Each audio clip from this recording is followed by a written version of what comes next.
Buenas tardes a todos y a todas. Les damos la bienvenida a la jornada de los derechos humanos víctimas de la pandemia. Contamos con la participación de los profesores y las profesoras Susana Albanese, Adelina Loiano, Mónica Pinto, Calogero Pizzolo, Roberto Saba, Juan Antonio Travieso y Raúl Vinuesa. Por una razón de tiempo no habrá lugar a preguntas. Le pedimos por favor que mantengan sus cámaras apagadas. Para comenzar tiene la palabra la profesora Adelina Loiano.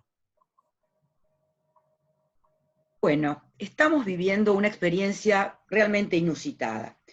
Los seres humanos estamos prevenidos y en general estamos preparados para enfrentar situaciones de crisis políticas, económicas, sociales y claro, también crisis que significan catástrofes naturales. Pero nunca dejan de sorprendernos y generalmente no se agotan en el tiempo que duran, sino que se extienden mucho tiempo más seguramente, afectando la vida de las personas y también la salud de las instituciones. Es decir, una crisis no es solamente el tiempo de la crisis, sino que es un más allá. En esta pandemia hay algunas particularidades que son únicas. La primera es que es una pandemia, es decir, esto es global, esto es el mundo, y las variables son solamente numéricas o estadísticas, pero lo cierto es que el riesgo es el mismo, el hecho es el mismo, poco sabemos y la solución por ahora no se conoce. El ejercicio de los derechos humanos necesariamente se ve afectado, pero los límites de dicha afectación son imprecisos y las acciones de los gobiernos para gestionar una crisis ponen generalmente en riesgo las exigencias irrenunciables en toda sociedad democrática. Las comunicaciones nos permiten compartir momento a momento, convivir, saber qué pasa, hacer números. Pero lo cierto es que hay mensajes contradictorios y eso también pone en riesgo la veracidad de la información. Nuestro encuentro de hoy busca respuestas a una pregunta y a un gran interrogante. ¿Los derechos humanos son también víctimas de la pandemia? Para responderla y para ayudarnos a pensar, un panel de lujo, integrado por nuestros más destacados especialistas a cargo de las cátedras de Derechos Humanos de la Universidad de Buenos Aires. Entonces, para compartir y con mucho placer, presentamos a nuestra primera expositora, la profesora Susana Albanese. Adelante, Susana. Buenas tardes. Bueno, ya Adelina dijo que estamos frente a una situación fuera de todo contexto y fuera de todo estudio, más allá de todos los estudios que hubiésemos podido realizar a lo largo de la vida. Sin embargo, el tema que voy a tratar hoy se trata de un grupo vulnerable por excelencia, las personas mayores. Y lo que quería comentar es algunos aspectos de la última, no la última, sino de la reciente Convención Interamericana sobre la protección de los derechos de las personas mayores. Desde esta perspectiva y por el tiempo que disponemos voy a tratar algunos aspectos muy precisos. Esta convención rige en Argentina, está vigente porque se presentó o se depositó el instrumento de ratificación correspondiente en noviembre del año 2017. Y además está vigente porque más de 12 estados americanos ya presentaron o depositaron el instrumento correspondiente. De manera que sus normas son muy importantes conocerlas en este momento histórico porque tratan precisamente de este grupo vulnerable, las personas mayores. Esta convención tiene antecedentes muy importantes, tanto realizados en el ámbito de Naciones Unidas como en el ámbito americano.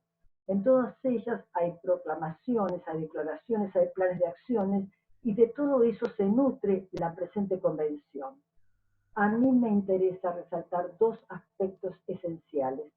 El derecho al reconocimiento de la personalidad jurídica, por un lado, y por otro lado, el derecho de las personas mayores a elegir el lugar de residencia, a elegir el lugar donde vivir a esa altura de sus vidas. Por un lado, con respecto al principio general de reconocimiento de la personalidad jurídica, se encuentra, ya lo sabemos, reglamentado y reconocido en las dos declaraciones, la universal y la americana, que tienen jerarquía constitucional, se encuentra también en el Pacto de Derechos Civiles y Políticos y en la Convención Americana sobre Derechos Humanos. Y si lo menciono, es porque es uno de los derechos que no puede suspenderse en ninguna de las situaciones por las que pueden atravesar los estados. Y se encuentra también, por supuesto, en la Convención Nueva Interamericana sobre Derechos de las Personas Mayores, en su artículo 30. Entonces, ¿Qué es importante rescatar de este derecho? La interpretación que hizo la Corte Interamericana de Derechos Humanos, porque la nueva convención admite el reconocimiento de su competencia para interpretar para el alcance de sus normas, de todas sus disposiciones. En ese sentido, entonces, ¿qué dijo la Corte Interamericana con respecto al derecho al reconocimiento de la personalidad jurídica? Y leo, por eso me acerco a la Cámara. Es deber del Estado procurar los medios y condiciones jurídicas en general para que el derecho al reconocimiento de la personalidad jurídica pueda ser ejercido por sus titulares. En especial, el Estado se encuentra obligado a garantizar a aquellas personas en situación de vulnerabilidad, marginalización y discriminación las condiciones jurídicas y administrativas que les aseguren el ejercicio de ese derecho en atención al principio de igualdad ante la ley. Entendiendo esto de esta manera, entonces podemos entender ahora el alcance de respetar la voluntad de las personas mayores. Esa voluntad de las personas mayores se manifiesta de múltiples maneras. En la Convención Interamericana hay algunos artículos, en especial, la nueva, estoy hablando, algunos artículos en especial que la contienen. Por ejemplo, en el artículo 7, al mencionar el derecho a la independencia y a la autonomía, dice que los estados reconocen el derecho de la persona mayor a tomar decisiones, a la definición de su plan de vida, a desarrollar una vida autónoma e independiente, conforme a sus tradiciones y creencias, en igualdad de condiciones, y a disponer de mecanismos para poder ejercer sus derechos. Es decir, se interrelaciona con el derecho al reconocimiento a la personalidad jurídica. Por otra parte, dice, el derecho a elegir su residencia se encuentra reconocido en ese mismo artículo 7 al hablar de, o al mencionar, la independencia y la autonomía. Cuando trata el derecho de la persona mayor a recibir cuidados a largo plazo, sostiene, y esto es un término que encontramos, o términos que encontramos también en otros documentos internacionales que sirven de base un poco a esta convención. Dice que se debe promover que la persona mayor pueda decidir permanecer en su hogar. Estos mismos términos vinculados al derecho a la vivienda en esta nueva convención dice, el Estado debe adoptar servicios de cuidados domiciliarios que le permitan residir en su propio domicilio. Son textos y contextos que deben ser estudiados en este momento que estamos hablando, en este momento que hemos visto lo que sucede en las residencias de larga estadía, como se las llama actualmente. En esas residencias donde hemos visto que fueron trasladadas las personas mayores, o bien a centros hospitalarios para de alguna manera tratar, es una manera de decir, el COVID-19, o bien reinstalándolas en otros espacios. Es muy importante estos términos de los artículos y lo que significa y cómo pueden llegar a ser interpretados. Dice además el artículo 15 que tiene la libertad para elegir su residencia, y el artículo 30, cuando habla del reconocimiento a la personalidad jurídica, por eso digo que se interrelacionan todas estas disposiciones, sostiene que debe respetarse, bueno, los derechos, la voluntad y las preferencias de la persona mayor. Se debe visibilizar a las personas mayores en este momento histórico, y yo creo que después que pase toda esta situación, tiene que haber un cambio sociocultural en ese sentido, en todos los niveles, para receptar, escuchar y atender todos los reclamos de las personas mayores que no siempre son atendidos en su justa dimensión. Como el derecho a elegir significa elegir el proyecto de vida, la Corte Interamericana de Derechos Humanos también interpretó lo que se trata, de qué habla cuando habla del derecho de vida, un proyecto de vida. Y dice que ese denominado, repito, proyecto de vida, atiende a la realización integral de la persona afectada, considerando su vocación, aptitudes, circunstancias, potencialidades y aspiraciones que le permitan fijarse razonablemente determinadas expectativas y acceder a ellas. El proyecto de vida se asocia al concepto de realización personal, que a su vez se sustenta en las opciones que el sujeto puede tener para conducir su vida y alcanzar el destino que se propone. En rigor, las opciones son la expresión y garantía de la libertad. Asocia el proyecto de vida con el proyecto de libertad o con la idea o el concepto que cada uno tenga de libertad. En ese sentido, el daño al proyecto de vida es un daño a la libertad. La Corte Interamericana, por primera vez, cita esta Convención Interamericana en el año 2018 a tratar un caso contra Chile que precisamente se enfoca en el derecho a la salud y en la forma en que interpreta la Corte Interamericana el derecho a la salud, teniendo en cuenta el artículo 26 de la Convención Americana sobre Derechos Humanos, que lo vincula al derecho a la vida y al derecho a la integridad personal. Estos dos últimos derechos, recordemos que de acuerdo al Pacto de San José de Costa Rica, no pueden ser suspendidos en ninguna de las emergencias por las que atraviesan los estados. Por lo tanto, esta unión, interrelación de derechos y las garantías necesarias para el efectivo cumplimiento de estos derechos, me parece que constituye ese núcleo irrenunciable que no pueden dejar de ser aplicados en ninguna de las circunstancias, insisto en esto, por las que pueden atravesar los estados. Y yo quiero de alguna manera cerrar esta primera parte con algo que dijo la Corte Interamericana con respecto al derecho a la salud vinculado con el derecho a la vida y a la integridad personal. Y como estamos llenos de muchos apelidos alrededor, porque nosotros nos permitimos ese lujo, quería recordar que la Corte Interamericana, en la declaración que acaba de presentar sobre el COVID-19 y todo lo que significa, ha sostenido la importancia de todos estos derechos de las personas mayores.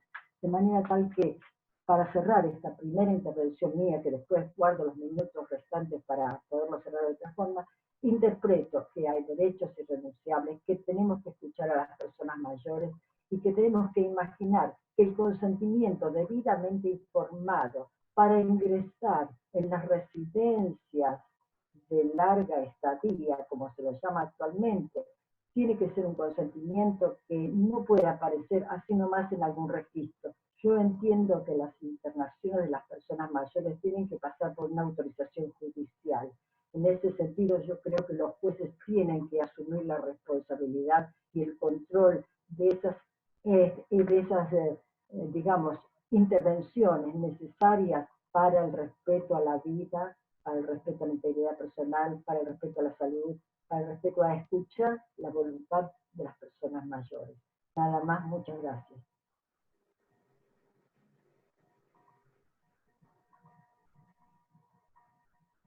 Bueno, si no sigo.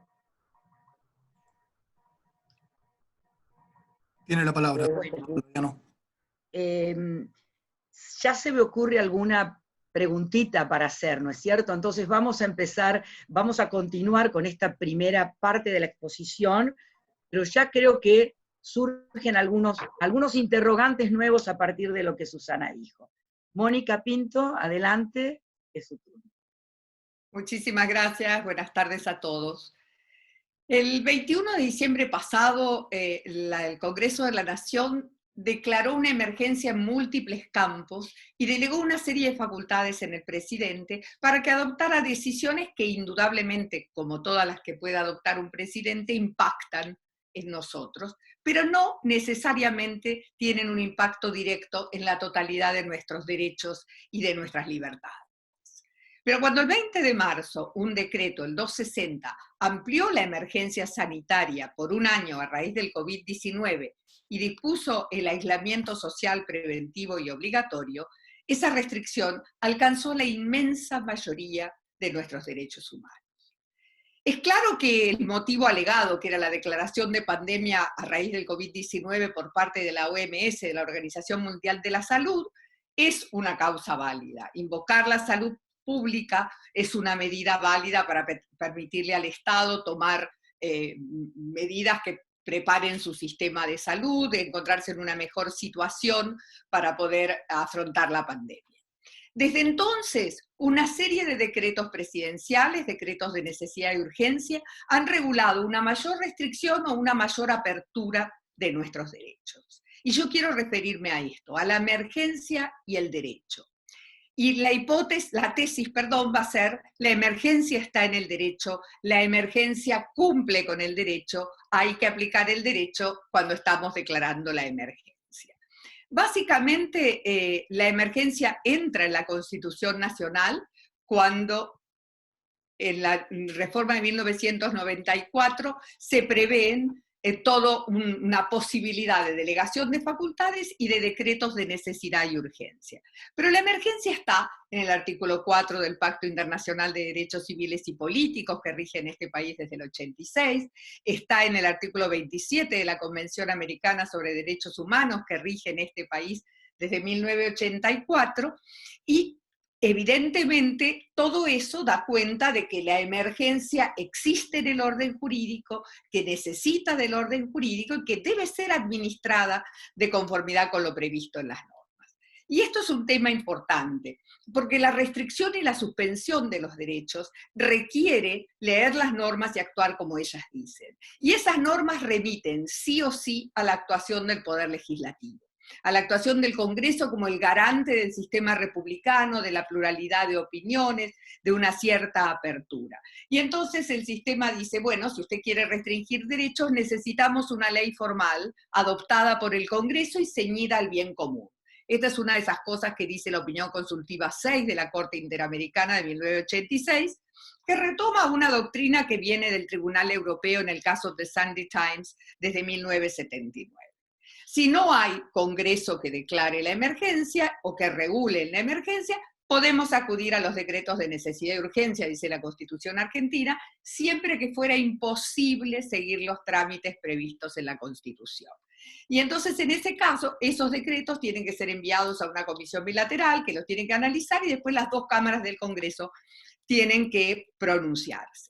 Hasta el día de hoy, solo el Senado de la Nación se ha pronunciado sobre los decretos de necesidad y urgencia, los aprobó el pasado 13 de mayo, la Cámara de Diputados todavía no ha dicho nada.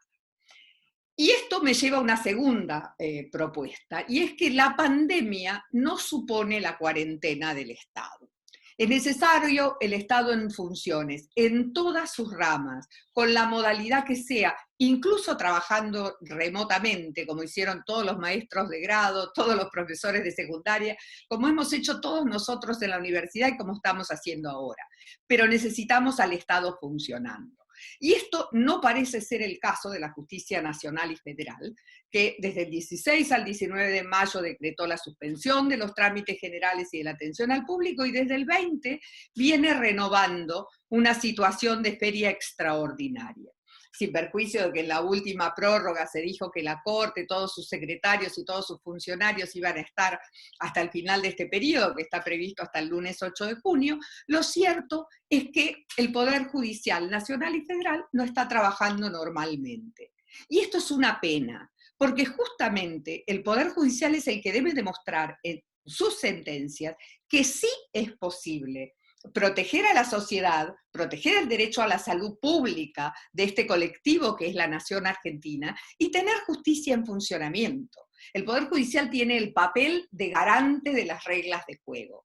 Y cuando uno tiene un poco más de conciencia de que ese garante está un poco borrado en esta situación, no se siente tan cómodo como cuando el garante está allí cumpliendo su función.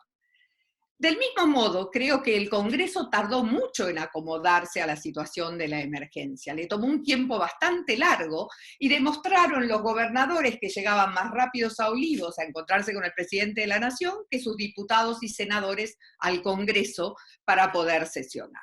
Y esto también es una pena, porque el Congreso sesionando, el Congreso en su lugar, podría eventualmente haber declarado la emergencia, y el Congreso también podría eventualmente haber dispuesto la aprobación de cosas en el momento. Hoy por hoy el Congreso analiza los DNU con bastante posterioridad a la ocurrencia de los hechos.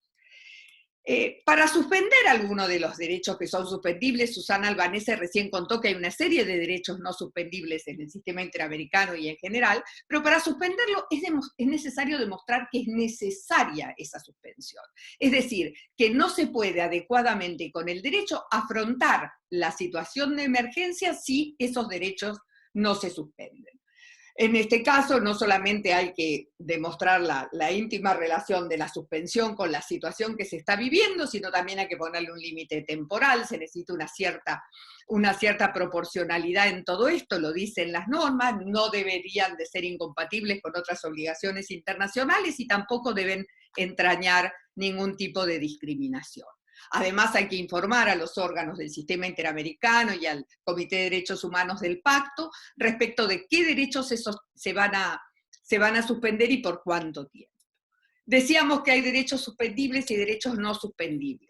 En la Argentina hoy hay que sumar todos los derechos no suspendibles del Pacto del 66 con los derechos no suspendibles de la Convención Americana y aplicando el principio pro persona, todos esos son los derechos que nosotros tendríamos que estar en condiciones de poder ejercer hoy sin perjuicio de la pandemia. Lo cierto, y me estoy casi quedando sin tiempo, pero voy a retomar en una segunda vuelta, lo cierto es que el siglo XX consagró los derechos humanos, los inventó, como diría Carlos Nino.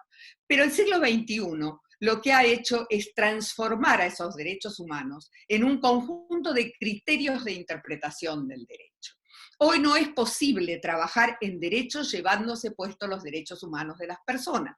Por eso la óptica de derechos humanos es una óptica muy interesante y yo diría necesaria para poder regular derechos en la pandemia. En este sentido, Susana también nombró la declaración de la Corte, hubo otra declaración de la Comisión Interamericana y hay declaración de otros órganos del sistema universal, señalando la compatibilidad necesaria de las medidas que se tomen con la vigencia de los derechos humanos. Yo ya estoy en los 8 minutos, voy a parar acá, pero espero una segunda ronda para poder seguir profundizando en mi tema. Muchas gracias.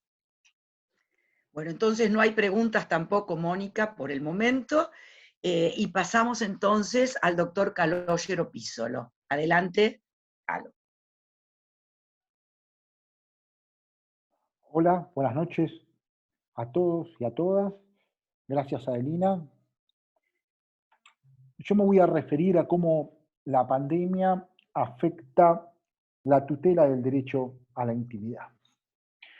Y voy a irme lejos en el tiempo, 1890, en el Harvard Law Review aparece un artículo con la firma de Samuel Warren y Louis Brandeis sobre The Right of Privacy. Se estaba gestando una noción nueva del derecho, el concepto clásico de privacy que nosotros conocemos como derecho a la intimidad. Ese derecho comenzó a desarrollarse en el tiempo, comenzó a interpretarse, como ha dicho la profesora Pinto, a través de criterios nuevos e innovadores.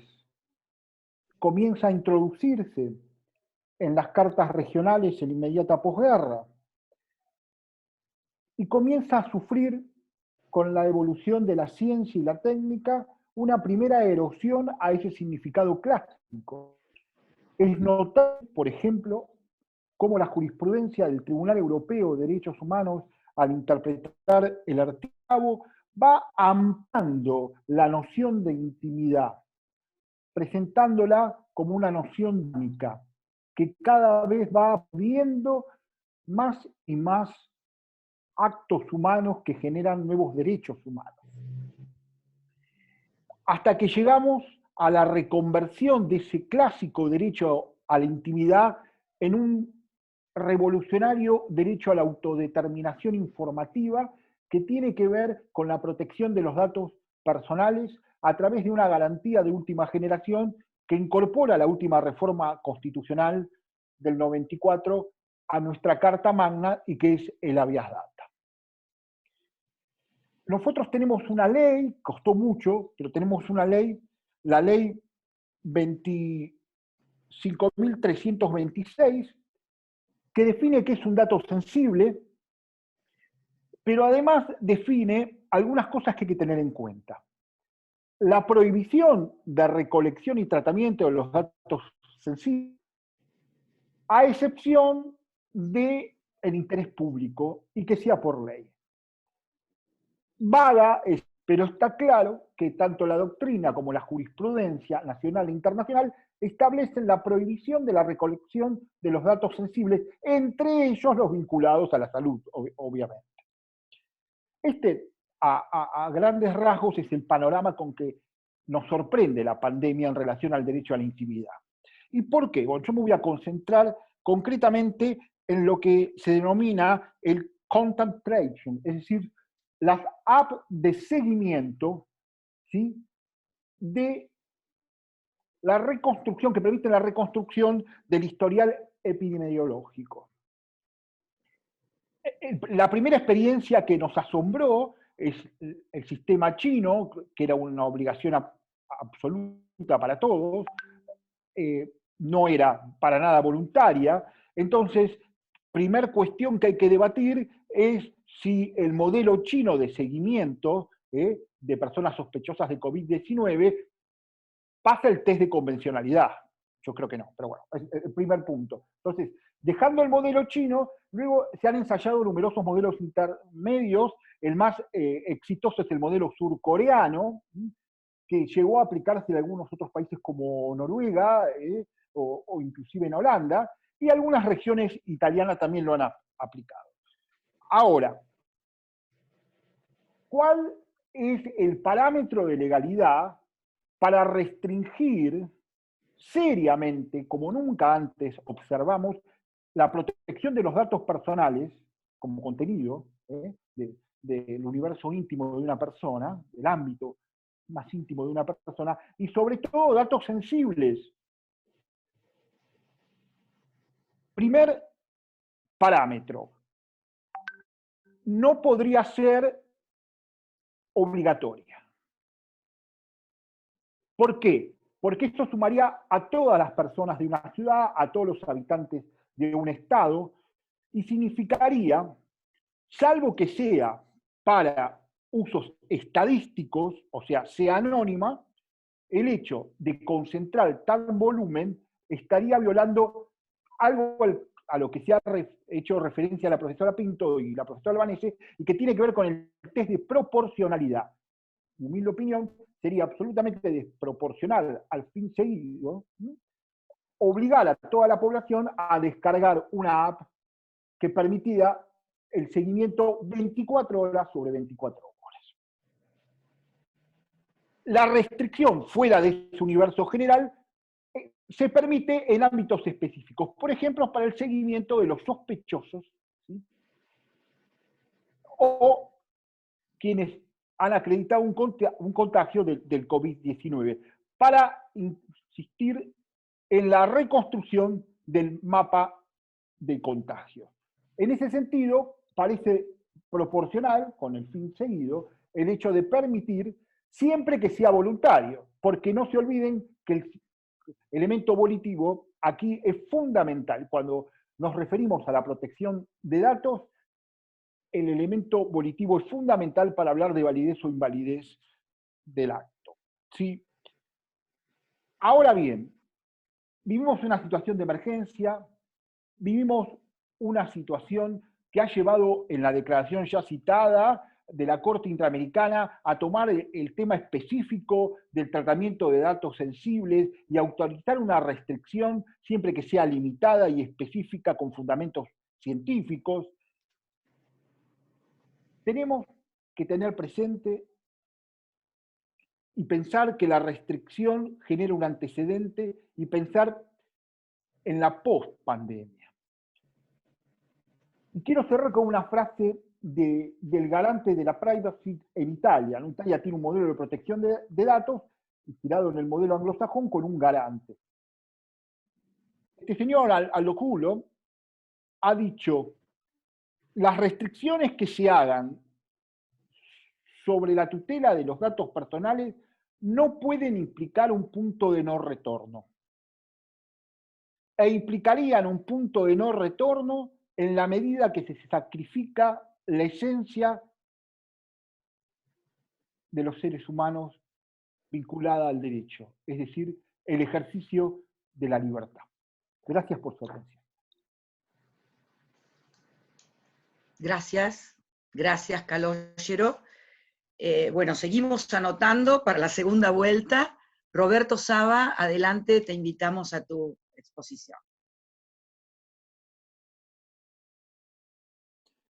Bueno, muchas gracias, Adriana, gracias por la invitación a formar parte de este panel con tantas amigas y amigos que quiero tanto. Yo voy a hablar sobre la relación entre la pandemia y el principio de igualdad o el derecho a la igualdad de trato. Yo creo que la pandemia ha hecho dos cosas respecto al principio de igualdad. En el mundo entero, voy a citar algunos casos de otros países y en particular en nuestro país. El primer impacto de la pandemia y yo diría también de las políticas que se han diseñado para enfrentarla, han puesto, la pandemia sobre todo ha puesto en evidencia situaciones de desigualdad que algunos vamos a llamar estructural, que sufren algunos grupos específicos de nuestras comunidades. Voy a hablar de algunos ejemplos, pero como las mujeres, los pobres estructurales, los migrantes, entre muchos otros. Entonces, el primer impacto es un impacto que tiene que ver con desnudar una situación que ya existía, pero que toma una patencia muy diferente a partir de la emergencia de esta pandemia.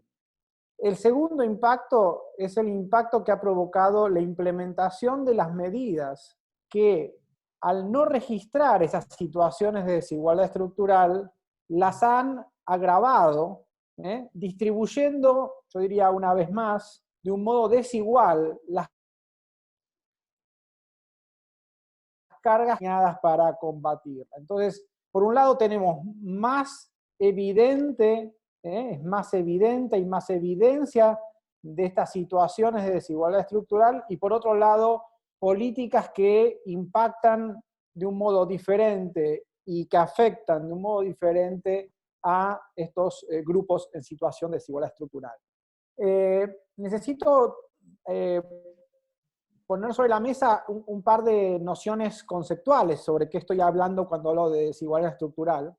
Y como todos sabemos, las constituciones de las democracias liberales como la nuestra y del derecho internacional de los derechos humanos reconocen el derecho a la igualdad de trato, el principio de igualdad, pero es tarea, digamos, de los tribunales, de los académicos, de la sociedad civil, construir su significado. ¿Qué quiere decir igualdad en estos cuerpos normativos? Y yo diría que hay dos enfoques, dos miradas sobre lo que quiere decir igualdad, que no son incompatibles, insisto, no son incompatibles, pero se refieren a dos problemas diferentes. El primero tiene que ver con la igualdad como antídoto a los tratos arbitrarios. Lo que hace la igualdad ante la ley en la mayoría de nuestras constituciones y tratados es confrontar, digamos, los tratos arbitrarios, prohibirlos. Ningún Estado va a poder utilizar criterios irrazonables, arbitrarios, para tratar a las personas de un modo diferente. Generalmente esta idea de igualdad está asociada a decisiones concretas, normas, que hacen diferencias en el trato. La segunda forma de entender la igualdad, que insisto no es incompatible con la primera, pero que atiende un problema diferente, es la idea de que la igualdad es contradictoria con la perpetuación de situaciones de desventaja estructural de grupos. Para citar, ya acá lo citaba la Corte norteamericana, voy a volver a citarla, digamos en el caso Plyler 1982, es el juez Brennan que dice que el principio de igualdad ante la ley es incompatible con la conformación de un sistema de castas permanentes. Fíjense qué vocabulario, qué lenguaje, como decía Mónica, el lenguaje es muy importante, el lenguaje fuerte de Brennan, diciéndonos que lo que es incompatible con la igualdad es la conformación de un sistema de castas permanentes. ¿Qué quiere decir esto? Viene, como ustedes saben, de la estructura de castas de la India, prohibida, pero sin embargo todavía en funcionamiento en los hechos, Un sistema de castas es incompatible con la igualdad. Es posible que nuestras democracias liberales, a veces incluso sin quererlo, estemos generando situaciones que colocan a ciertos grupos en una situación de desventaja permanente, como la que Brennan denuncia en el caso Plyler. Sí. La Constitución Nacional ha receptado esta noción de desigualdad estructural. Yo creo que ya estaba incorporada en el artículo 16, pero ha sido receptada en forma, digamos, explícita en la incorporación del artículo 75, inciso 23, cuando se produce la reforma del 94, que reconoce al Congreso la atribución de diseñar medidas de acción afirmativa que logren una igualdad real de oportunidades, dice la Constitución. No dice una igualdad de oportunidades. La igualdad de oportunidades es la que logramos en condiciones, yo diría, ideales, a través de tratos no arbitrarios. Pero la igualdad real de oportunidades justamente está dirigiéndose a la necesidad de revertir situaciones de desigualdad estructural que colocan a ciertos grupos, y el 75 y el 23 se refiere a grupos específicos que nombra, que están en situación de desventaja estructural, y no es taxativa la lista: mujeres, personas con discapacidad, niños y ancianos, como decía Susana. Entonces, quiero decir con esto que esta noción de igualdad, en este sentido, está receptada en la Constitución y está receptada también en la interpretación que hace la Corte Interamericana de Derechos Humanos del principio de igualdad que aparece en la Convención. No tengo tiempo, voy a dar solo los títulos. 3 casos me parecen sumamente importantes, a través de los cuales la Corte Interamericana hilvana una concepción de igualdad en este sentido de igualdad como no subordinación de grupos o no conformación de castas permanentes. Campo Algodonero, año 2010, donde reconoce que la masacre de 300 y pico de mujeres en Ciudad Juárez constituye un acto de violencia contra un grupo y por lo tanto viola también la igualdad ante la ley, porque es el grupo de las mujeres el que es víctima de violencia. En Atala Rifo contra Chile, 2012, también reconoce la Corte Interamericana esta noción de igualdad, identifica aquí al grupo del LGBTI como un grupo en situación de desventaja estructural. En Hacienda Verde contra Brasil, año 2016, desigualdad estructural y grupo de pobreza, pobres estructurales, etc. Entonces, con esto termino la parte conceptual y ya voy entrando al final de esta primera presentación. Digamos, esta noción de igualdad es la que está, digamos, en conflicto y que se pone con mayor evidencia sobre la mesa en esta pandemia. ¿Por qué? Porque esta situación de pandemia, por un lado, la pandemia en sí misma y las políticas públicas diseñadas en esta emergencia que decía Mónica para combatirla, están afectando de un modo diferente y peor a ciertos grupos que ya se encontraban en desventaja estructural, pero que ahora los vemos mucho más patente y a veces profundizada su situación de desventaja a raíz de la política de emergencia. En el caso de las mujeres, voy a citar 2 o 3 ejemplos, la imposibilidad prácticamente absoluta para acceder a diferentes tipos de tratamiento vinculados con sus derechos reproductivos, casos de violencia doméstica. Estamos convencidos de que una de las grandes afectadas de esta pandemia y de estas políticas de cuarentena es la economía informal. En muchos países del mundo, el nuestro no es una excepción, las mujeres son efectivamente las personas que están en esa economía informal. Pueden rondar entre el 60 y el 80% en el mundo la cantidad de mujeres que forman parte de la economía informal, quiero decir, la cantidad de mujeres sí que forman parte de la economía informal. Entonces, ¿qué pasa también, por ejemplo, con pobreza estructural? Hoy en los diarios, la pandemia está impactando de un modo diferente en aquellas poblaciones que se encuentran hacinadas, que no tienen acceso a agua potable, etc.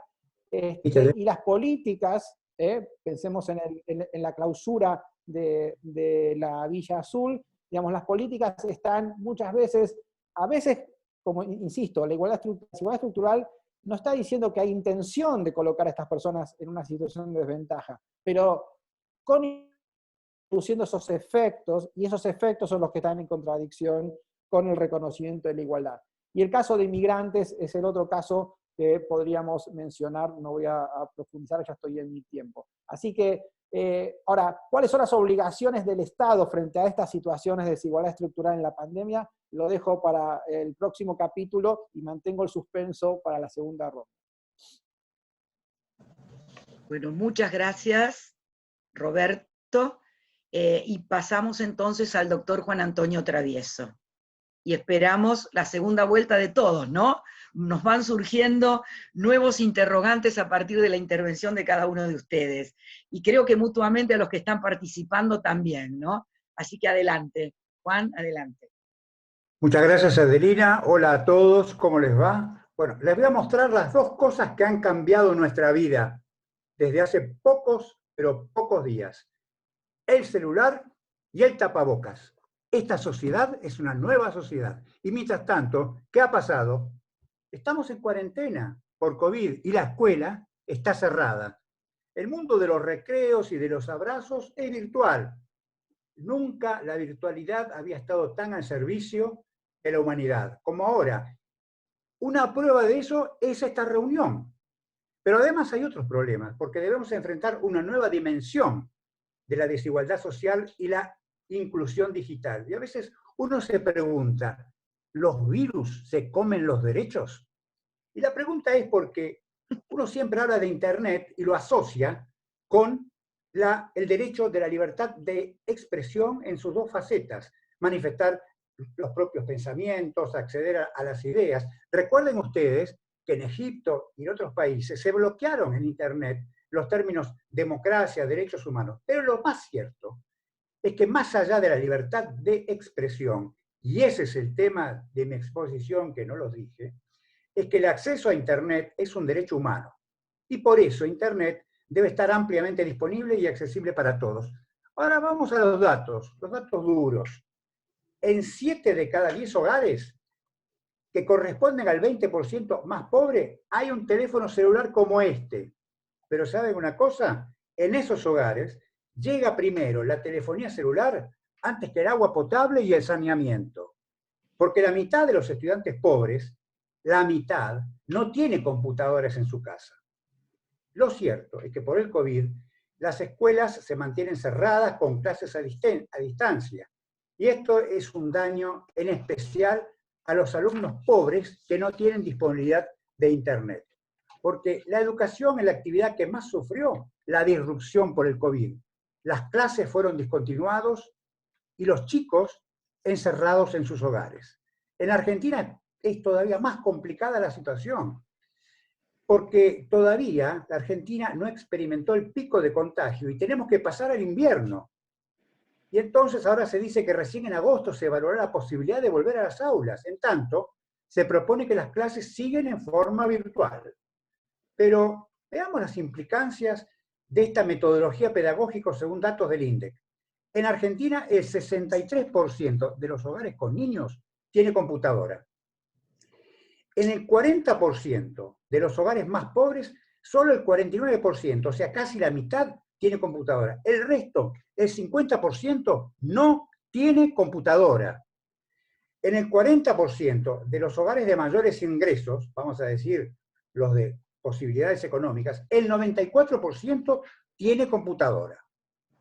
Según datos de el ENACOM, en lo que respecta a la velocidad de Internet, más de la mitad de las conexiones son de baja velocidad. Porque tener Internet no es sinónimo de estar conectado. Se necesita una computadora por chico, banda ancha, estable y potente, y solo así se puede garantizar la continuidad escolar.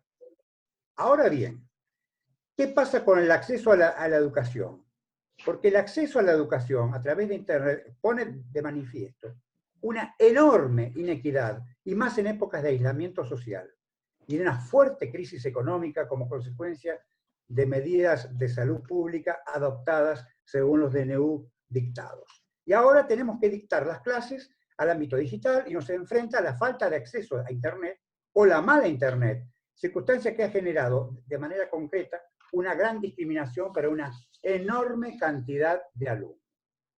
Porque tenemos el derecho a la educación, y el derecho a la educación viene desde el artículo 14 de la Constitución Nacional. Y por supuesto, con los tratados de derechos humanos a partir de la reforma y la jerarquización constitucional desde la reforma constitucional. Y la educación es reconocida como derecho humano en la Declaración Universal, en el Pacto Internacional de Derechos Económicos, Sociales y Culturales, y en el protocolo a la Convención Americana sobre Derechos Humanos, Económicos, Sociales y Culturales, el famoso Protocolo de San Salvador. Y en el orden interno tenemos dos leyes. La Ley Nacional de Educación, la 20.602, qué aburridos que son los profesores cuando dan números, y después donde se dice que la educación y el conocimiento son un bien público, y por otra parte la Ley de Educación Federal, que también dice que es de interés público el desarrollo de tecnologías de información. Ahora bien, el derecho de acceso a Internet, para poder ejercer el derecho a la educación humano a Internet, en lo internacional, según la ONU, el acceso a Internet es un derecho humano. Y ese tema ha sido preocupación de la Asamblea General de las Naciones Unidas. Sin dudas, entendemos que es vital disponer para todos de servicio de Internet en forma gratuita para sostener el proceso educativo, en especial en el contexto de la pandemia por COVID-19. Ahora vamos a la foto de la realidad. Primero, los desconectados. La otra Argentina, la Argentina profunda, que ha dejado al descubierto el drama de la pandemia.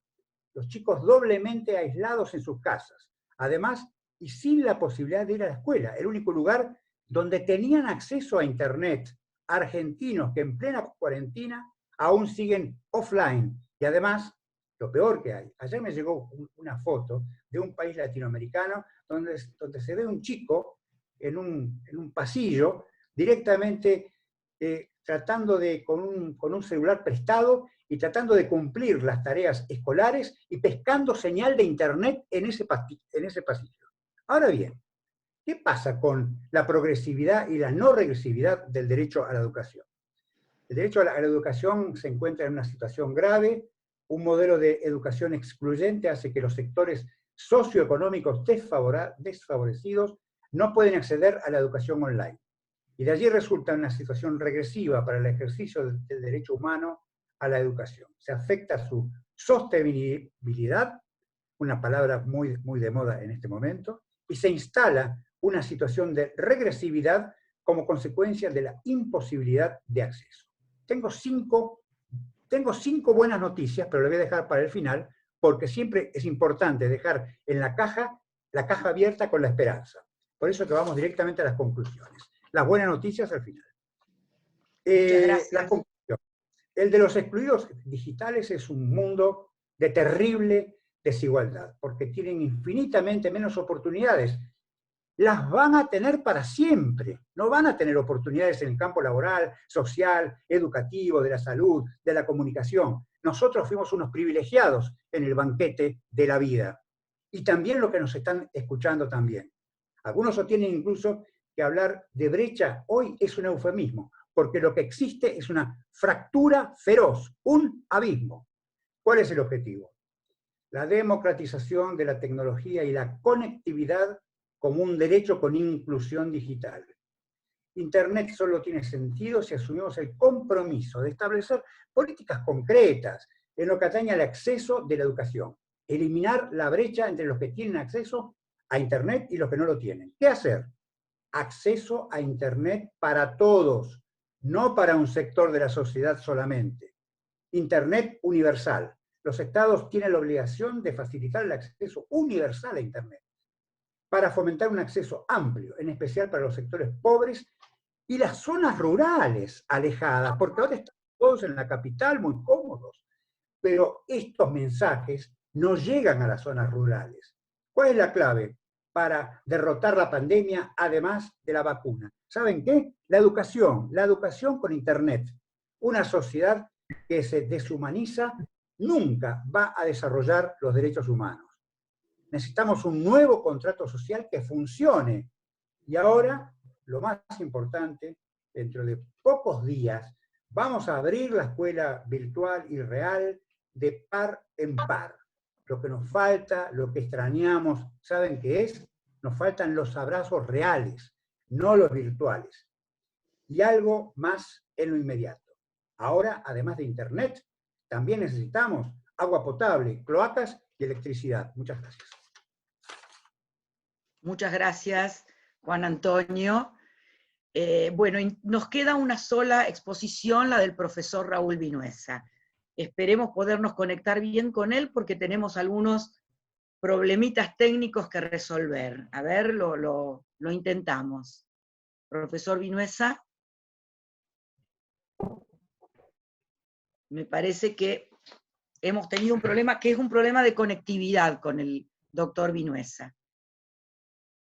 Si les parece, empiezo con la segunda vuelta y los minutos de cierre que les quedan a cada uno, y también si les parece, igual lo seguimos esperando al profesor, vamos a poner una preguntita a cada uno de ustedes con respecto a lo que han hablado.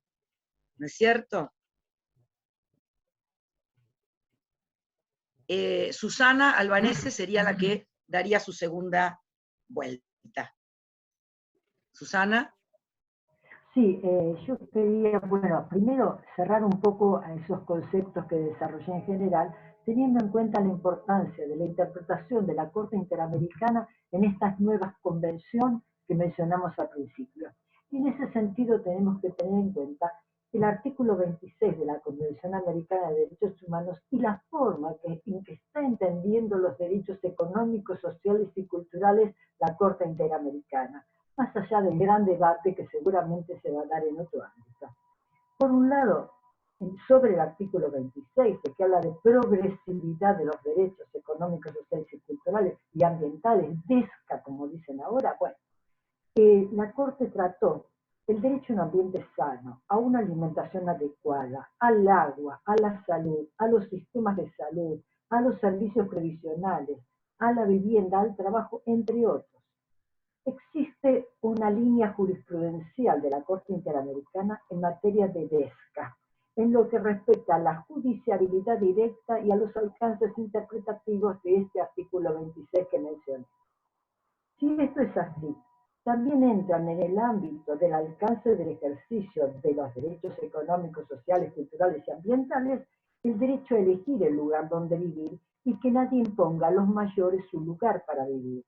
Frente a la indivisibilidad, interrelación e interdependencia de los derechos, el respeto a la decisión de las personas mayores se impone, entre ellos el derecho a permanecer en sus hogares o elegir la residencia en cuestión, en cuanto a su interdependencia con el derecho a la integridad personal y con el derecho al reconocimiento de la personalidad jurídica que se imponen en toda circunstancia. Así quería cerrar con estas palabras, y si me permite la doctora Loiano, quiero terminar con unas palabras de alguien que está fuera de todo contexto político actual. Me refiero a Miguel de Cervantes Saavedra. Él dijo: la libertad, Sancho, es uno de los más preciados dones que a los hombres dieron los cielos. Por ella se puede y debe aventurar la vida. Nada más. Muchas gracias, Susana. Vamos a hacer una pregunta al aire, fundamentalmente con el tema tuyo. ¿Se podría entender a partir de tus palabras que ha habido medidas restrictivas importantes con respecto a las personas de edad avanzada? Lo que se ha hablado era una razón de cuidado, una razón de un grupo doblemente vulnerable, vulnerable per se y además vulnerable en la situación actual y en los riesgos de la pandemia. ¿Se podría entender que estaban justificadas, teniendo en cuenta que era una situación de emergencia, esas restricciones básicamente a la circulación, a salir a las compras, a hacer su movilidad sin pedir un auxilio, sobre todo en el ámbito de la ciudad de Buenos Aires? ¿Se podría considerar que la emergencia habilitaba, sin romper los límites de restricción del derecho permitidos en una situación de emergencia, esas restricciones o esas limitaciones al derecho a circular libremente? Bueno, tengo audio, ¿no? Sí. El derecho al equilibrio, el equilibrio necesario que hay que tener en todas circunstancias. Yo creo que lo dio ese amparo que fue aceptado en la ciudad de Buenos Aires con un juez cuyo nombre no es que no quiera acordarme, sino que no me acuerdo en este momento, pero que dijo que no era correcto que las personas mayores de 70 años, como que si los que tenían 69, los que tienen 71, entran en una esfera que no pueden caminar por una vereda. Yo considero que en ese sentido la justicia dio la palabra justa, la palabra adecuada, la palabra conveniente en el momento adecuado, aceptando ese amparo para que las personas mayores circulen. Si no, está bien la restricción para todos, bueno, lo podemos discutir, pero que solo esté restringido para un sector de la sociedad no me parece adecuado, nada más que esa posición tengo. Muchas gracias, Susana. Mónica, la Gracias. segunda vuelta. Gracias, Adelina. Yo terminé la primera presentación comentando algo así como que en este siglo XXI los derechos humanos tienen que ser un criterio de interpretación del derecho. Y creo que si nosotros tomamos en cuenta los estándares, que son esas cosas que ha creado el trabajo de los órganos de derechos humanos, sistema interamericano, sistema universal, podemos entender que esos estándares nos van a servir para organizar un poco mejor esta cosa tan difícil de las medidas que se han tomado para regular en 180 grados la vida de las personas. Y yo quiero, me voy a cruzar un poco con lo que decía Roberto, pero esto habla de que pensamos más o menos cosas parecidas. Quiero traer dos ejemplos que demuestran cómo puede haber perspectiva de género o falta de perspectiva de género. El primero, más acá o más allá de lo bien o mal que hayan sido otorgadas las excarcelaciones, sobre todo en el ámbito de Capital Federal y Provincia de Buenos Aires, lo cierto es que no se consideró de ninguna manera que quienes están siendo excarcelados y quienes habían estado siendo privados de libertad por delitos de violencia de género o de abuso infantil, son generalmente gente que forma parte del entorno de las víctimas, y que entonces el mandarlos a sus casas es ponerlos a menos de una cuadra de distancia de las víctimas, lo que supone poner a esas víctimas en riesgo físico y además generarles todo un problema, volverlas a victimizar. Tema 2. La crisis puso sobre la mesa la injusta organización de los cuidados en la sociedad argentina, entre otras muchas cosas. Las mujeres que siempre estuvieron o estuvimos a cargo de los cuidados, lo cierto es que en esta pandemia tenemos que jugar roles más múltiples de los que jugamos habitualmente, porque estamos en casa, cuidamos a los niños, es un plural real, los míos ya están criados, pero no importa. Y también hacemos nuestro trabajo y además nos ocupamos de la casa entera sin ningún tipo de ayuda externa. Y uno se pregunta, ¿esto lo pensó alguien? Y la respuesta viene de la mano de un informe de la CIM, de la Comisión Interamericana de Mujeres, que dice, realmente, en esta pandemia hace falta tener enfoques particularizados. Hay que hacer que las mujeres participen en el proceso de adopción de decisiones. ¿Por qué? Bueno, porque nosotras somos parte no del problema, sino de la solución. Y si nosotras somos parte de la solución, vamos a poner el ojo en que aquellos logros que costaron muchos años lograr, no se pierdan básicamente por una de estas medidas que se toman así objetivamente para una sociedad de seres humanos, a veces sin prestar atención a las diferencias. Históricamente las mujeres hemos podido en todos los niveles sociales poder trascender en algún oficio u ocupación porque alguna parte de la escala de cuidados la hemos delegado en otras mujeres que han hecho exactamente lo mismo respecto de sus cuidados. Es como un continuo. Y esa cadena de cuidado se ha roto en esta última pandemia. Entonces, en el momento que pensemos las medidas para salir de la pandemia, va a haber que decir, perdón, las mujeres no vamos a poder volver a trabajar si esa cadena de cuidados en algún momento no se restablece, si no hay escuelas, si no hay guarderías, si no hay cómo poder organizar toda nuestra vida. Quiero cerrar con esto. Yo creo que es muy difícil la tarea que acometió el gobierno. Me parece que pensar los 180 grados de la capacidad de cada uno de nosotros para vivir en sociedad es un intríngulis demasiado importante. No hay forma de poder hacerlo bien cuando solamente, bueno, necesitamos tal cosa, en el medio se nos van a caer muchas cosas. Y me parece que justamente para evitar que todo lo que se caiga menos o que produzca menos daño, es que este esquema de derechos humanos obliga de alguna manera a que el que tome las decisiones consulte con esa pluralidad social que conforma el Parlamento y que de algún modo define lo tolerable de lo que podemos aceptar. Y que por el otro lado, estén las juezas y los jueces que enseñen en el caso concreto cómo efectivamente se hubieran podido compatibilizar medidas con libertades, medidas con protección de la salud. El mundo del derecho es un mundo de grises, no es un mundo ni de blancos ni de negros, es un mundo de grises. Si los grises son más oscuros o si los grises son más claros, depende de cuánta luz dejemos entrar al proceso de adopción de decisiones. Mil gracias. Muchas gracias, Mónica. Una pregunta también para vos, porque hablaste del tema no solamente de los derechos y la afectación de los derechos, sino también de las estructuras, de las instituciones del Estado que deben estar en pie.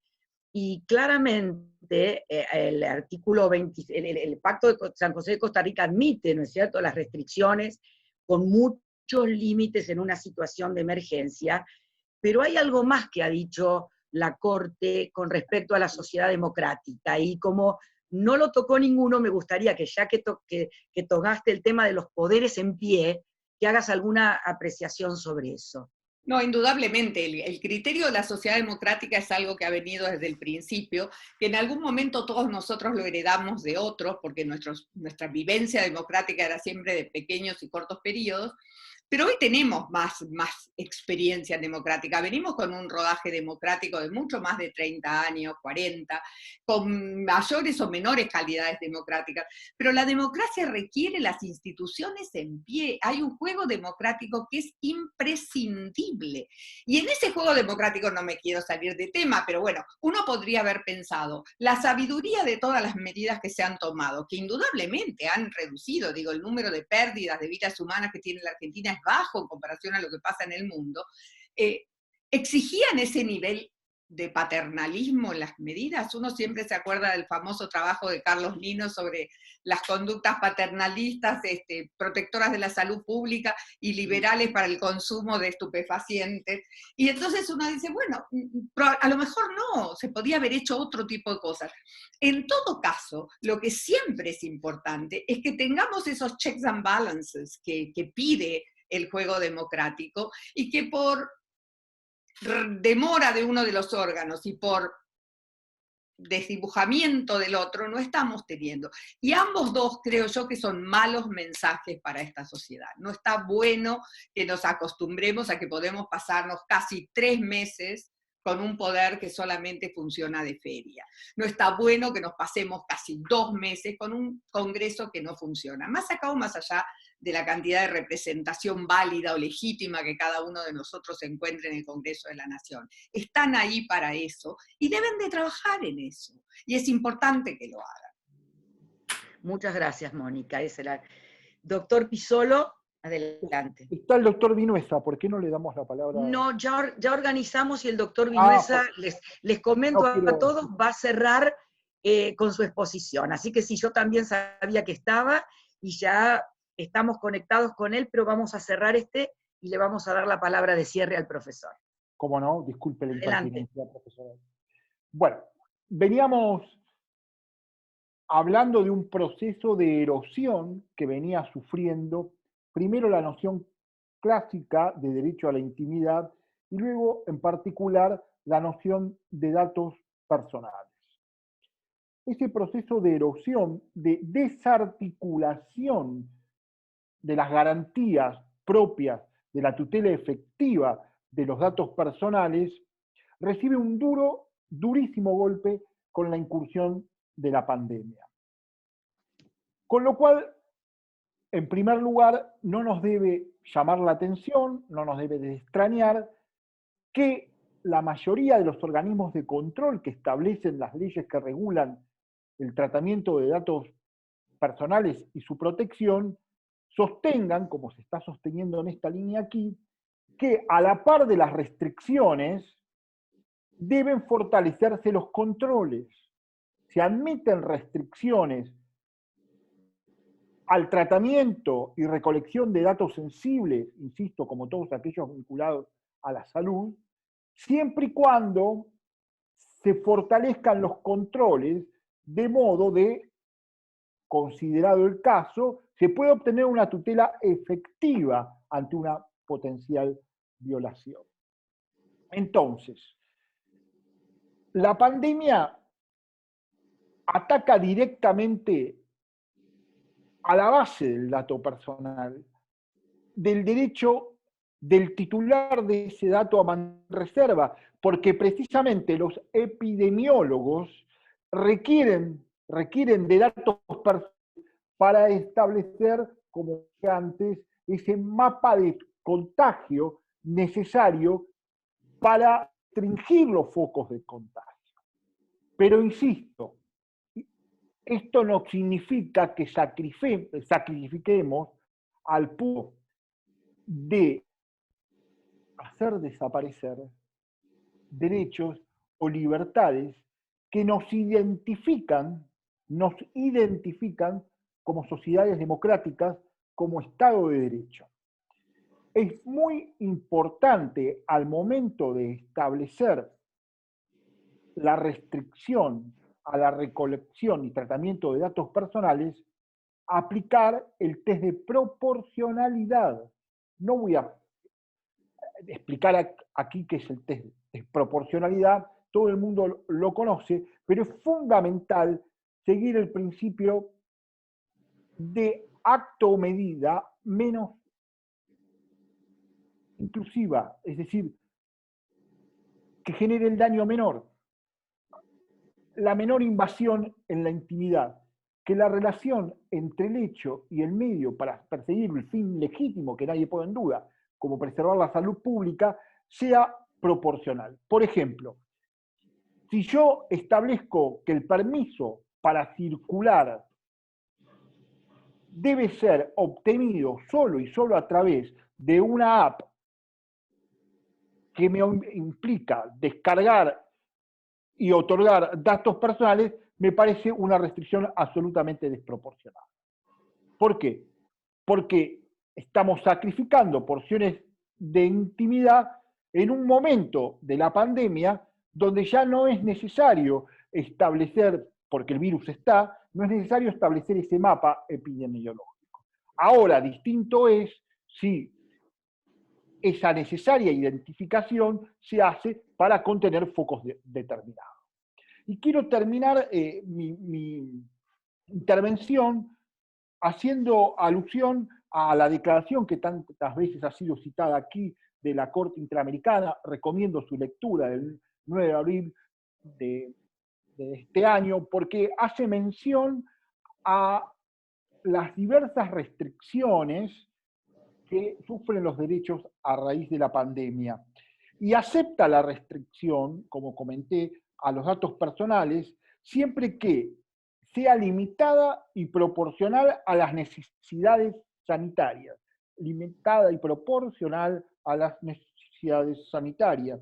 No implique una injerencia desmedida y lesiva para la privacidad, la protección de datos personales y a la observancia del principio general de no discriminación. E insisto, la emergencia no implica sacrificar libertades. Se ha citado aquí el artículo 27. La emergencia convencionalizada no permite suprimir, permite suspender no derechos, sino el ejercicio total. Si esa restricción implica que va a ser válida en la medida que la restricción sea proporcional al fin seguido. No hay que olvidarse que la emergencia, lejos de dictarse para acabar con el Estado de Derecho, es un instrumento que tiene el Estado de Derecho para defenderse en casos de emergencia. Calogero, una pregunta en función de esto. ¿No resiste el test de razonabilidad que los datos fueran exclusivamente los relativos a la posibilidad de medir la proyección de la enfermedad? Es decir, ¿dónde estaría la violación de la razonabilidad en esa petición de datos, si los datos fueran estrictamente aquellos que permiten determinar con quién se contactó esa persona en función de poder estimar la proyección. Es decir, eso no estaría dentro del ámbito de la razonabilidad de la restricción sin afectar otros ámbitos del derecho a la intimidad. A ver, hay dos tipos de app. La app informativa, que no maneja datos personales, por ejemplo, exacto, te dice qué es un trabajo esencial. Yo todavía no lo entendí, ¿no? ¿Qué es un trabajo esencial? Y tenés la app que requiere de datos personales. Por ejemplo, nombre, apellido, DNI, quit, distintas claves de movimiento bancario. Ahora, si vos las asociás a la geolocalización, es decir, a la localización vía GPS que tiene cualquier celular, sí. Ahí tenés un problema de datos sensible cruzado intenso que tenés que ver cómo lo restringís. ¿Sí? Por ejemplo, ¿qué hicieron los surcoreanos? No solo GPS, sino consumo de tarjeta de crédito. Pero, ¿quiénes? Aquellos que daban positivos. ¿Se entiende? La región de Umbria en Italia hizo lo mismo. Aquel que daba positivo, siempre con el consentimiento, se le permitía descargarla para seguir el mapa del contagio. Ahora, si vos a mí me preguntás que sea una obligación para todo aquel que habite este santo suelo argentino, bajar la app y que permite la identificación, eso me parece absolutamente desproporcionado. Salvo que sean datos anónimos que permita, por ejemplo, en un mapa establecer dónde se concentran, donde hay focos de concentración, ¿sí? Un seguimiento para evitar la concentración. Ahora, de lo contrario, me parece, en el sentido que se han expresado los organismos de control, yo adhiero, que sería algo absolutamente desproporcionado. Muchas gracias, doctor Písolo. El profesor Juan Antonio Travieso, lo hemos perdido, me parece. Ahí está, ahí está. Así que, Antonio, adelante.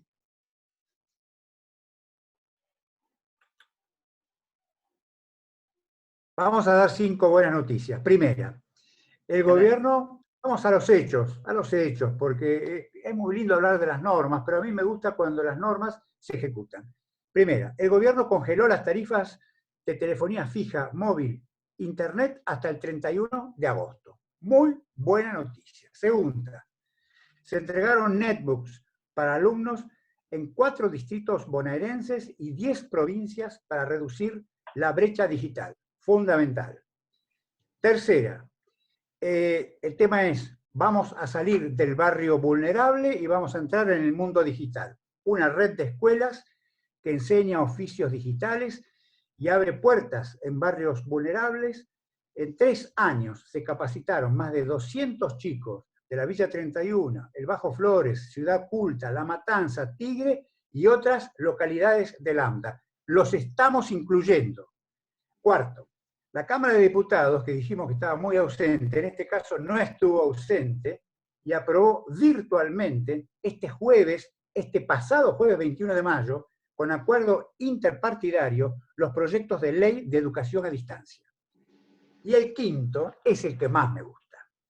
Por el COVID-19 se presentó una acción de amparo para que el gobierno de la ciudad de Buenos Aires asegure el acceso de Internet a los habitantes de las villas y asentamientos del distrito, y también se reclamó la entrega de computadoras.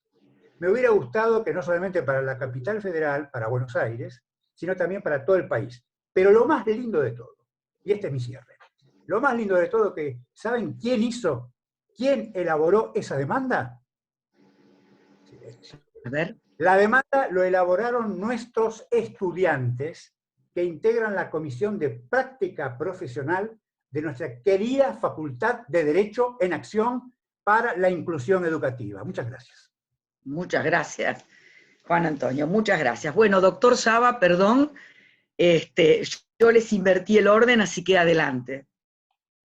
No hay ningún problema, Adelina. Bueno, muchas gracias. Retomando un poco, yo dije dos cosas que ahora las voy a retomar para el final de esta segunda vuelta. Por un lado, que la igualdad institucional y la igualdad convencional exigen que no se creen situaciones de desigualdad estructural de grupos, y además exige que los estados desmantelen las condiciones que generan esa desigualdad estructural. La segunda cuestión, el segundo punto que parece que rescato de la primera vuelta, es que la afectación del derecho a la igualdad, entendido en este tipo de situaciones de desigualdad estructural, no requiere de indagar sobre la intención de discriminar. Nosotros podemos estar tomando medidas y políticas públicas como no tengo por qué dudar de buena fe que en estas políticas antipandemia no tienen la intención de colocar a las mujeres, a los pobres estructurales en una situación peor que a los demás. Pero el punto interesante de la noción de igualdad es que la intención no es relevante para responsabilizar al Estado por los efectos que producen sus políticas. Estos son dos puntos muy importantes que me parece rescato de la primera vuelta porque me conducen al punto que va a hacer ahora, que es cuáles son las obligaciones estatales en virtud de ese compromiso con la igualdad entendida en el sentido de contraria a una estructura de castas, situación de desigualdad estructural. Bueno, por un lado, las políticas públicas que diseña el Estado en cualquier contexto, y la pandemia no es una excepción, no deberían contribuir a perpetuar o profundizar situaciones de desigualdad estructural. Los ejemplos que dio Mónica, ahora los que dio Travieso, tienen que ver con eso. O sea, decimos, bueno, la política general es pasar de la educación presencial a la educación online, porque de esta manera podemos continuar con la educación. Momento, hay la mitad de la población en la Argentina tiene acceso a celulares, pero no tiene acceso a Internet o un acceso a Internet en la calidad que requiere. Y ese grupo que no accede a Internet coincide con un grupo en situación de desventaja estructural por su condición social. Como decía Mónica, el caso de mujeres, digamos, estoy seguro que el gobierno no tuvo la intención de colocar a las mujeres en una situación peor que a los varones, pero seguramente soslayó que el acceso a otros derechos, por ejemplo los derechos reproductivos, se vuelve imposible en un contexto de cuarentena tan estricta como la que estamos teniendo. Entonces, no es una cuestión de intención, es una cuestión de evitar producir los efectos, que también tiene que ver con el proceso como se toman las decisiones. Si en la mesa de decisión, donde se está digamos, decidiendo cuáles son estas políticas, no tenemos ni expertos o expertas en estas cuestiones de política pública y desigualdad estructural, o no tenemos mujeres, para dar un ejemplo, es muy probable que las políticas diseñadas sin intención produzcan estos efectos. Y en segundo término, la obligación estatal pasa por diseñar políticas, y esto tiene que ver con el ejemplo que daba también recién Travieso, políticas, y también con el punto que hacía Mónica de particularizar las políticas. Las políticas generales generalmente no son las apropiadas para atender problemas de desigualdad estructural. Cuando Travieso dice la política de distribuir computadoras en una población en particular, esa es una política típica de trato preferente en situaciones de desigualdad estructural, ¿sí? Entonces, por supuesto, bienvenida la decisión. La pregunta que nos hacemos es, ¿cómo a nadie se le ocurrió no atender a este problema antes? Probablemente por el proceso de toma de decisión, que es un tema distinto, ¿no? O sea, quién está sentado en esa mesa tiene que ver con las decisiones que se toman. Así que yo dejaría aquí. Gracias. Muchísimas gracias, Roberto. Bueno, y creo que hemos recuperado una posibilidad de hablar con el profesor Vinuesa, así que adelante. Bueno, muchísimas gracias, Adelina. Espero que me estén escuchando. Si me ven o no me ven, no es importante. Sí. Creo que la tecnología ha girado contra un tema que no nos atañe directamente, que es el derecho internacional humanitario, pero de todas maneras quería, sin haberme expresado sobre lo que quería decir sobre la evolución COVID-19, injerencia directa en la generación del derecho a la salud durante etapas de pandemia para víctimas de conflictos armados. Es evidentemente nos preocupa el día a día, pero que es importante reflexionar para ver cómo una organización específica, que es el Comité Internacional de la Cruz Roja, ha desplegado una acción humanitaria generando normas específicas que responsabilizan a los estados en conflictos armados a seguir una serie de medidas en cuanto a proveer un sistema de sanidad apropiado para la lucha contra el brote de la epidemia. Y en este contexto creo que es importante rescatar toda una actividad que proviene de normas convencionales en donde el Comité Internacional de Cruz Roja tiene derecho asegurado convencionalmente no solamente a tomar iniciativas, sino también a hablar y a marcar responsables de violaciones de los derechos que protege el derecho internacional humanitario. Obviamente el derecho internacional humanitario protege víctimas de conflictos armados. Pero aquí que hay un tema muy interesante, como de normas convencionales del año 49, 77, la famosa Convención de Ginebra del 49 y los protocolos del 77, se han enviado a un campo extraordinario de distintas situaciones extremadamente preocupantes y que generan situaciones, llamamos, extraordinarias, frente a conmociones interiores, desplazamientos poblacionales, conflictos internos, temas de hambruna, persecuciones políticas, inmigraciones masivas, incluso catástrofes naturales.